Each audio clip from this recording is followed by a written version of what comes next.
नमस्कार, tasty recipe मध्ये आपलं खूप खूप स्वागत आहे। आज आपण बनवणार आहोत अगदी चविष्ट कढी। चला तर मग बघूया। 1 वाटी दही घेतलेलं आहे। दही आंबट घेतलेलं आहे। थोडंसं आंबट असलं म्हणजे कढी छान लागते, स्वादिष्ट। पाव वाटी बेसन पीठ घेतलेलं आहे। बेसन पीठ टाकून घ्यायचं दहीमध्ये आणि मिक्स करून घ्यायचं।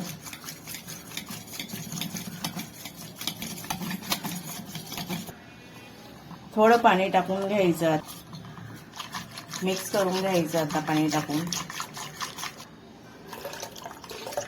1 ग्लासभर पाणी टाकून घ्यायचं, तुमच्या अंदाजानुसार टाका तुम्ही। पीठ मिक्स करून घेतलेलं आहे। कढईत थोडं तेल टाकायचं। तेल तापलेलं आहे। अर्धा चमचा मोहरी टाकून घ्यायची।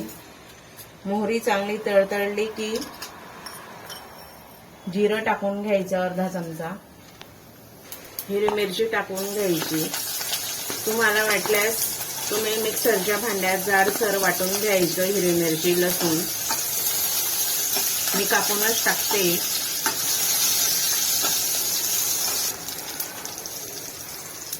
7-8 पानं कढीपत्त्याचे टाकून घ्यायचे।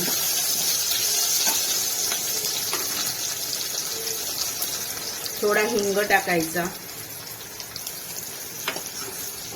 मिक्स करून घ्यायचं।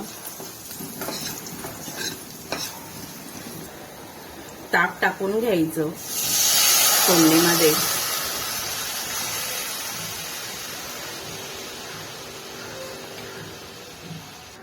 मी भांडं धुवून घेतलेलं आहे। 1 ग्लास पाणी टाकलेलं आहे। परत घट्ट होईल ती छान।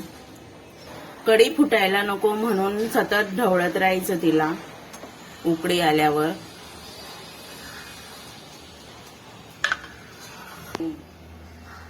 चवीनुसार मीठ टाकून घ्यायचं, मिक्स करून घ्यायची कढी। सतत अशी ढवळत राहायची म्हणजे कढी फुटत नाही। कढी 5 मिनिटं उकळून घ्यायची। कढीला उकळी येते आता बघा। कढीला उकळी आलेली छान। 2 मिनिटं उकळून घ्यायची।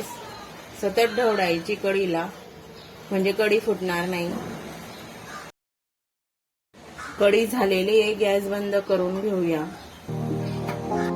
आमच्या व्हिडिओला लाईक करा आणि आमच्या चॅनलला सबस्क्राईब करा।